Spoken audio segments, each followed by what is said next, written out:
Obviously a very exciting trip for the team. This is a challenge. This is a super regional. They're one of the top teams in the country. That everybody in the industry will tell you that.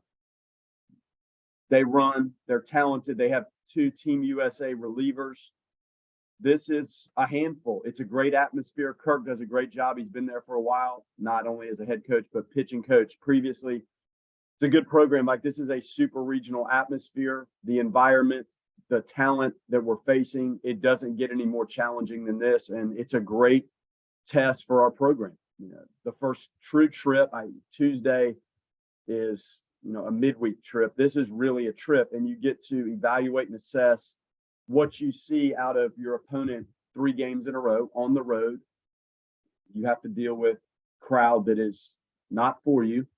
They're against you, and it's different, and the environment and the wind and the surface and the bullpen and everything that goes into walking into a different venue and trying to figure out a way to win. And you have to try to do that 3 consecutive days. So this will be a true test. They're extremely skilled and talented, clearly one of the best teams in the country. So, a great opportunity and a tremendous challenge.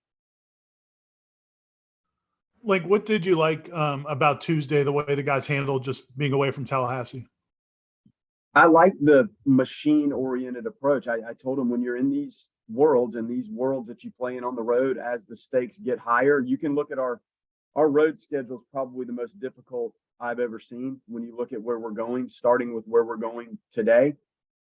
So taking the things you do and not changing and not wavering and walking off the airplane, off the bus into foreign territory and functioning like you function at home is something you have to do if you're going to be a nationally prominent organization. And we have to do that. And this is as good a challenge as anybody will face this weekend on the road. Obviously, I love our team. You just are going into a situation where you're playing a top 5 type team on the road in a new environment for us as coaches and players. So I did like the way we handled Tuesday, and we'll have to replicate that and continue to do it for 3 consecutive games. Were you, as last weekend went on, monitoring the weekend TCU had, especially at the plate, how many runs they produced against some pretty good teams out there in Arlington? Or is that something you kind of didn't see, I guess, until maybe Sunday when you get a chance to stand? And just what stands out about, the start they're off to offensively, especially?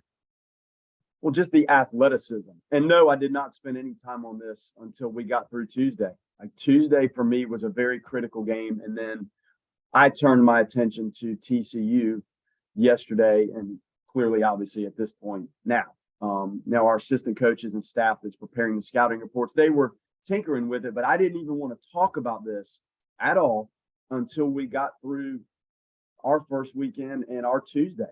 That's the most important part. And then trying to make modifications in what your game planning is versus who you play next. I just don't ever want us as coaches or the players to look past the importance of going over to JU and beating a team that was a regional team. They were, and you have to go over there and perform. And I don't ever want the guys distracted, nor myself, with what's coming next. So honestly, I didn't pay attention to what TCU had done until we get to this point now where you're trying to game plan and strategize a little bit, getting ready for tomorrow night.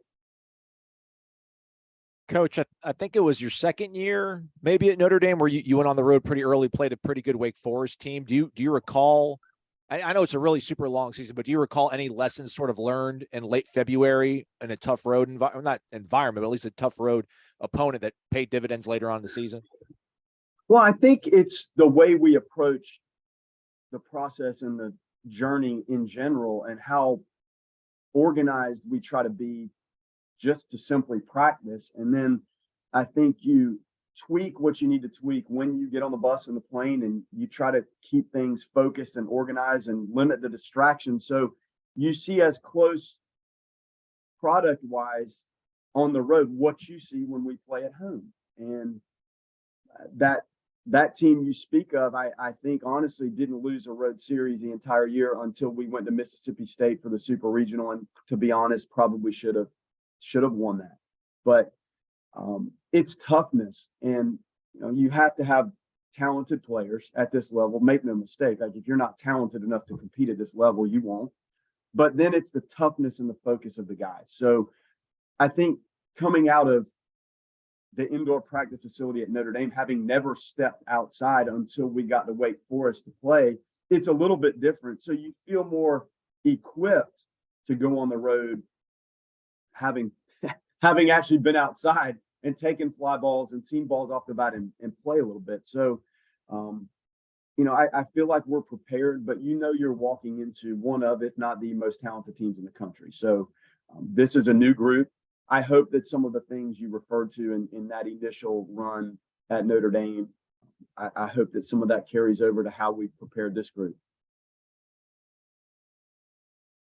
Hey, Coach, this is maybe more of a philosophical question for down the road, but TCU just playing a neutral tournament, Arkansas, Missouri, Vandy. Could you see Florida State and some group of schools doing a neutral in the Sunshine State next year down the road, something like that? Yeah, I could, and I think I actually have one on the books way down the road. I think it's in Arlington now. It's like 2026. So you're doing the scheduling so far out, but yes, I could.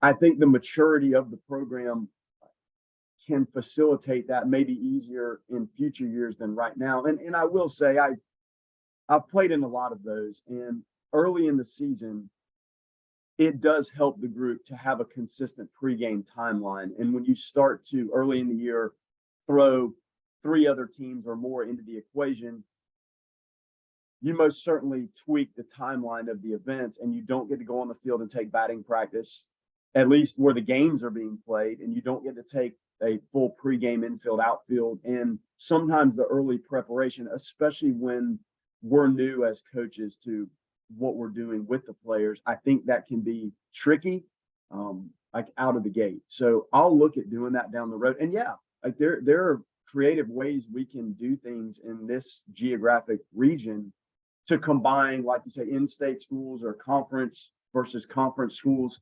I think all of that is great. I didn't build the schedule this year, and I really probably had my hand in the finishing touches of next year, just because you have to stay so far out. So yeah, I would look at that. It's just not something I could pull off like immediately for those reasons I spoke of. It's obviously going to be a bit bigger of a stage this weekend, and probably a tougher pitching staff you're going against. But I guess how encouraging was, seeing the offense travel like it did on Tuesday, and did that teach you anything about this group of guys? Well, I saw some base hit bunting and some bunt attempts that I really liked. It is nice to see the variety and the power and the extra base hitting. And we didn't run the bases. JU didn't give you a tremendous opportunity. I think we stole 1 base. They did a nice job of making it challenging to run the bases, but I did like overall the approach. I thought up and down the lineup, other than our poor DH spot, that was a tough one for our DH spot Tuesday night.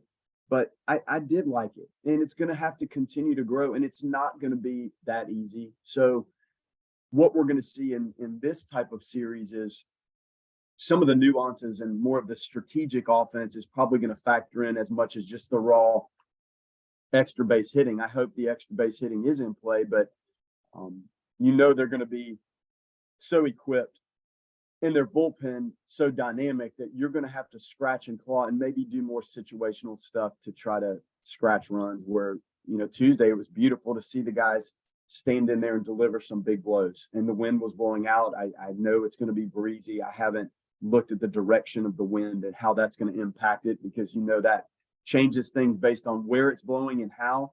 But you look at this, and roadmap would tell you we're probably going to have to be creative to try to find ways to manufacture. But I loved what I saw Tuesday and Sunday, and quite frankly, the whole first weekend. Link, some of the young guys you have gotten off to really good starts, and we all know baseball is such a game of failure. Are you kind of curious how those guys are going to handle those moments when things aren't going as well, or do you feel like by what you guys do during the fall and in the preseason, you already have an idea of that?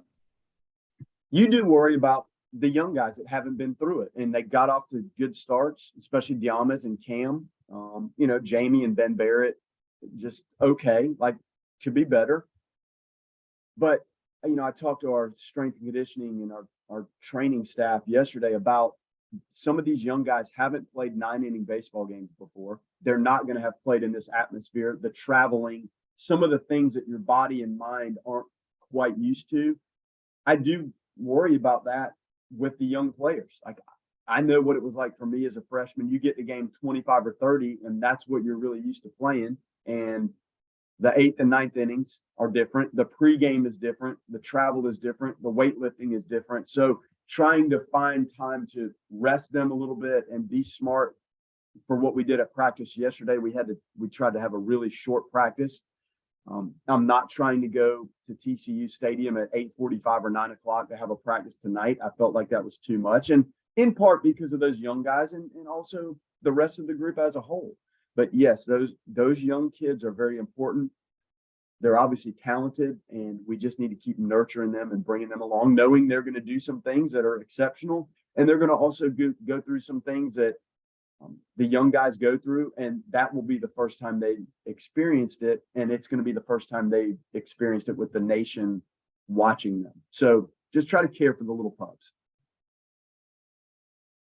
Coach, I know you have really lofty goals, but if you go out there and win this series, you guys will probably finally be ranked here in the early part of the season. Again, I know you got really big goals other than being ranked in February and March, but would you like to give these kids a kind of a sample of the success and get some of this sort of spotlight back on the Florida State baseball program as you take over here in year one?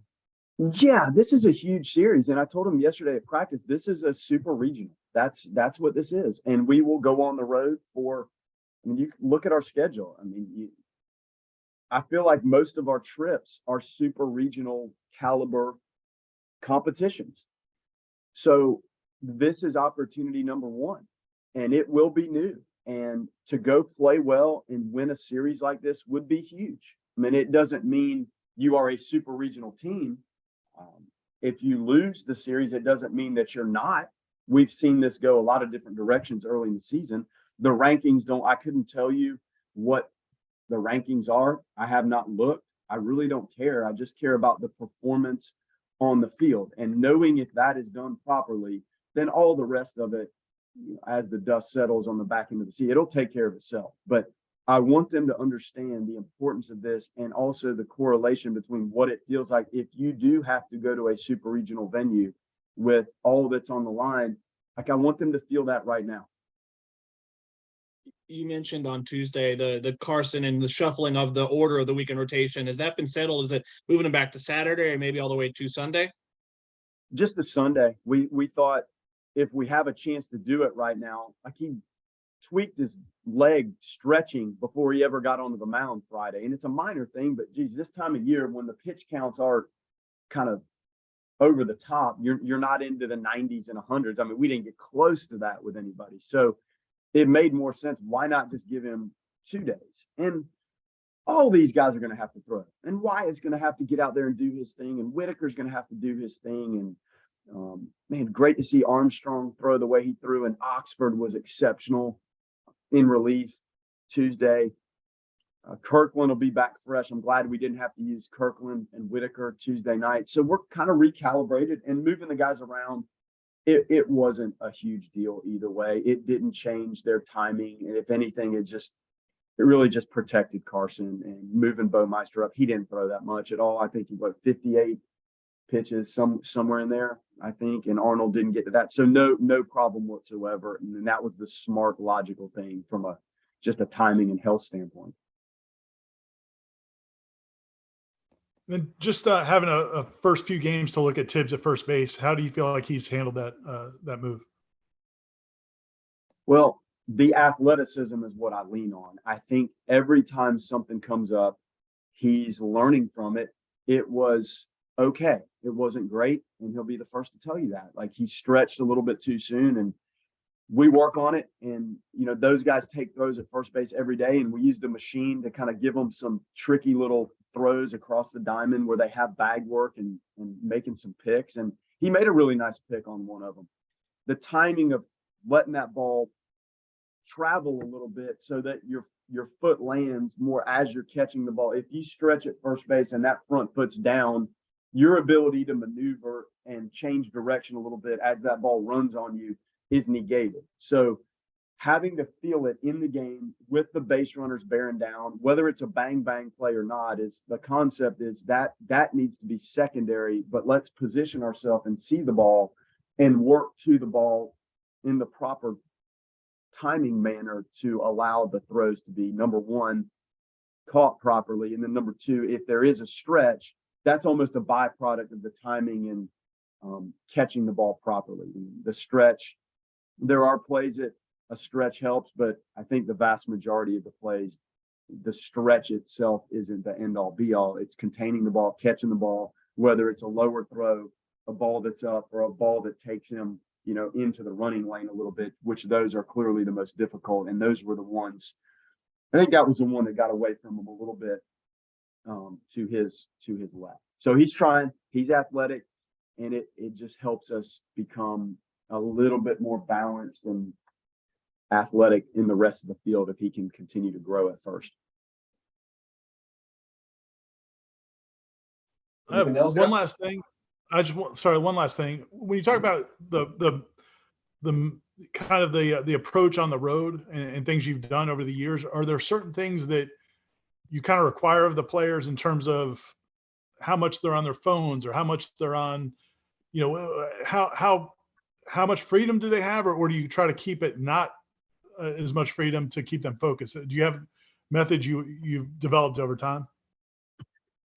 Well, I mean, we have basic guidelines for what we're doing in the hotels. Number one, we always meet and do our scouting report stuff, and that's probably a 20-minute session. Then we get on that bus and we go to the field, and it's game on, and we do that every single time we play, home or road. So they're getting the same style of information at about the same time every time we play a game. And sometimes, like, we did it here Tuesday before we got on the bus, and then we got on the bus and off we go. And when you get off the bus, it is game on. And I asked them, people come from all over to watch the team, and I get it.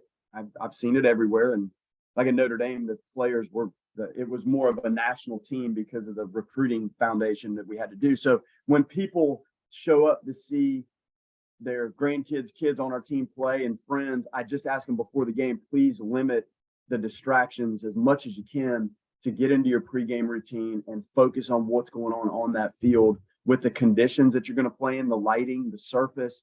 Like it takes everything you have to play well. When things are perfect, it's hard. So trying to keep it compartmentalized as much as we can helps. We try to be logical about what we eat and when. So they're eating a pregame meal at about the same time, whether it's home or road. And Sean has been with me as my operations director of player development. And clearly Chip has done this for 40 years. So meshing the style and knowledge of great minds that help, we just try to give them a logical, functional timeline, but try to focus them and get them game ready, like when it's time to go. So I hope it works. And probably of all the things I learned at Notre Dame, when you're on the road for 5 weeks out of the year, if you didn't play well, like, you would never play a home game, and your season essentially could be in detriment before you ever stepped on your own home field. So the intensity and the magnitude of having to function on the road was, in essence, how we had to start everything at Notre Dame. And I think I learned a lot from that. And it doesn't mean you're going to go play well, but I think you're prepared to take them on the road. All good?